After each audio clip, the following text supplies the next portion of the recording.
جیسے ہی موسم گرمی سے سردی یا سردی سے گرمی کی طرف جا رہا ہوتا ہے تو اس میں موسمی تبدیلی سے مختلف امراض جنم لیتے ہیں۔ جو لوگ موسم کے ساتھ اپنی غذا اور لباس کا خیال نہیں رکھتے اور جن کی امیونٹی کم ہوتی ہے وہ اکثر موسمی امراض کا شکار ہو جاتے ہیں۔ جیسے کہ آج کل فضا میں بہت زیادہ گرد و غبار کی وجہ سے اکثر لوگوں کو گلے اور پھیپھڑوں میں خراش ہوتی ہے، جس کی وجہ سے بار بار کھانسی اٹھتی ہے اور اکثر یہ خشک کھانسی ہوتی ہے۔ مریض ہر وقت کھانستے رہتے ہیں، کھوں کھوں کرتے رہتے ہیں، چاہے یہ کھانسی کسی بخار کی صورت میں ہو یا ویسے موسمی تبدیلی کے باعث ہو۔ آپ کو اس کے علاج کے لیے ایک نہایت آزمودہ ہربل نسخہ بتا دیتے ہیں، وہ اگر آپ استعمال کرتے ہیں تو اس طرح کی جو کھانسی ہے انشاءاللہ وہ ٹھیک ہو جائے گی۔ تو یہ جو کھانسی کے لیے آپ کو ہربل ریمیڈی بتا رہے ہیں اس میں 3 چیزیں استعمال کی جائیں گی۔ تو یہ برگ بانسا ہے، یہ ساری چیزیں آپ کو کسی بھی اچھے پنسار اسٹور سے مل جائیں گی۔ یہ آپ نے برگ بانسا لینا ہے، یہ آپ دیکھ لیجئے اس طرح کا ہوتا ہے برگ بانسا۔ یہ گلے کے امراض اور کھانسی اور پھیپھڑوں کے امراض میں استعمال ہوتا ہے، کھانسی میں بہت اس کا اچھا رزلٹ ہے۔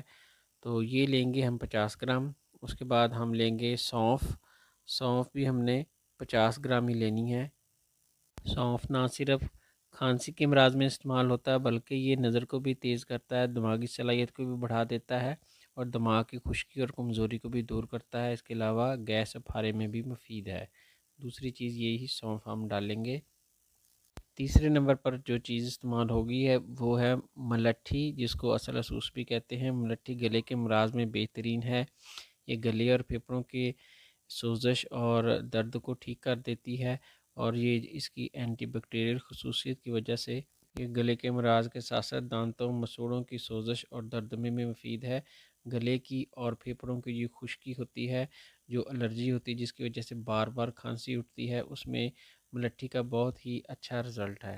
تو ان 3 چیزوں کو، ملٹھی بھی 50 گرام لیں گے، ان 3 چیزوں کو ہم 50 گرام لے لیں گے اور ان کو اچھی طرح کوٹ کر ان کا پاؤڈر بنا لیں گے۔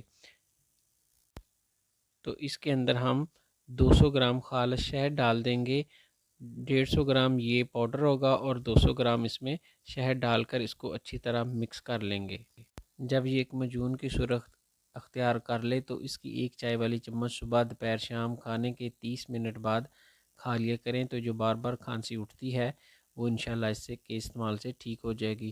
اگر بچوں کو استعمال کروانا ہو تو ان کی عمر کے مطابق اس کی مقدار تھوڑا کم کر لیں۔ یہ تھی جی انفارمیشن کھانسی اور اس کے علاج کے متعلق۔ انشاءاللہ ملتے ہیں نیکسٹ ویڈیو میں، دعاؤں میں یاد رکھیے گا۔ السلام علیکم ورحمۃ اللہ وبرکاتہ۔